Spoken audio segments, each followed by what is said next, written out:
cannabis taste versus potency and how that relates to food taste and nutrition. Now, I use these comparisons a lot. Food and cannabis are very similar on a lot of different levels. So, ultimately, the only way to have a really, really good tasting plate of food is to start with really good ingredients that were grown by good quality cultivators that know what they're doing, that use good quality techniques and nutrients and all these different things. It's every single step has to be to that caliber or better in order for that final step to meet those standards as well.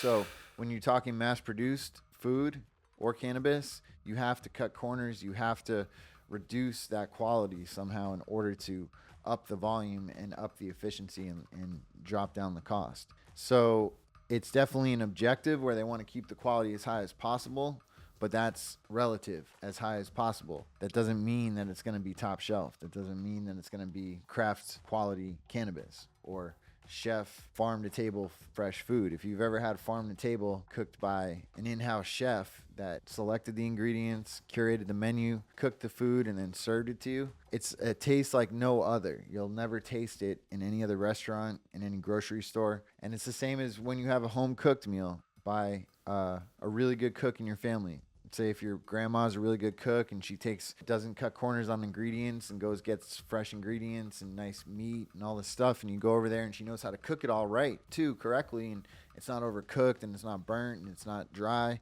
It's just like everything is perfect. The ingredients were perfect. The food was cooked perfect. It tastes perfect. Think about it even after you eat it. You wish you had more. You wish you had leftovers. Versus think about the other grandmother you go to who doesn't know how to cook or who's using the cheap meat that was on sale for all week at Ralph's grocery store, and half of it's red, half of it's brown, and she cooked it in fucking I don't know. But you know how you've had like shitty cooked food where it's like hard to chew, doesn't have any taste, versus some really good cooked, perfectly executed food.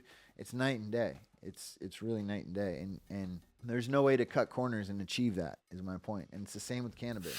In order to have that type of experience with cannabis, it has to start with the cultivator, with the quality of ingredients they're using, the quality of the genetics, just the care the team has for it, the attention that they're giving to each crop. Now, this results in quality cannabis that you can taste. The ash burns, the way that the resin around the joint paper burns, like all these little nuances, they all only happen if everything's done right. Like that white ash only happens if it's cured properly. And if it's not cured properly, you're not going to have the right terpenes either. You're not going to have the right cannabinoids. You're going to have, plant material and just stuff that you don't want to be smoking in there. So that cure process is super important. It's almost more important than the growing process. You don't know how many times I've seen amazing looking weed on the plant, in the grow room, out on the farm.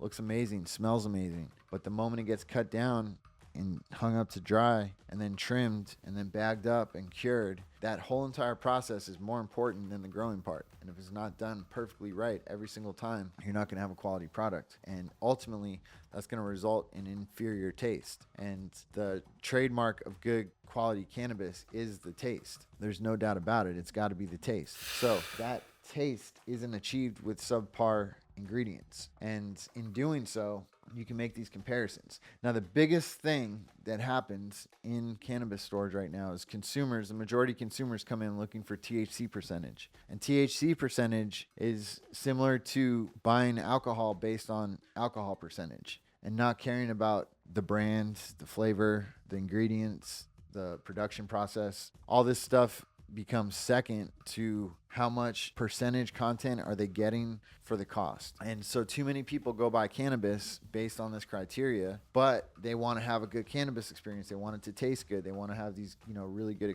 strains, but they don't want to pay cost that it costs to actually get them to market. So what happens is you're having people buy based on the THC percentage rather than buying off the terpenes, and it gives them an inferior experience.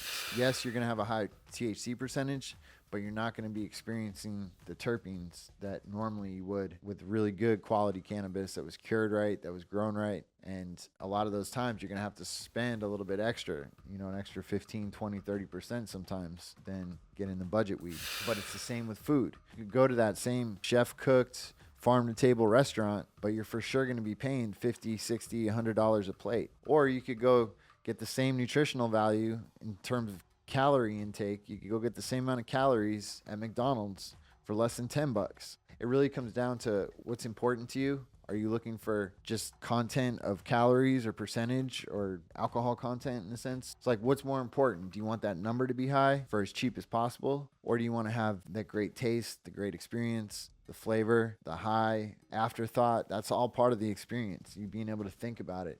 Days later, months, years, even later, I've tasted cannabis where I'm like, man, I haven't tasted that in hella long. That shit was hella good. And, you know, these things are memories of our lives. So don't waste your time with shitty weed. Don't waste your time with shitty food. Unfortunately, it does cost money, but these things, if you can make that a priority in your life, you can still affordably get good cannabis through good brands. You can still affordably get good food as long as you pay attention to where you're getting it, the supply chain, and there's ways to get even discount on all this stuff too. So be smart about it. Be particular about what you put in your body, and it'll end up, the ROI on that will show itself over time. So thanks again for watching. Check out the website, highchris.com, for more info about how to build and launch your own licensed cannabis brand without even having to own the license. Although it is nice if you do have a license, you have more control that way, but it's not necessary. So check out all the other videos on the channel. There's a lot of great content, and leave some comments if you got any questions.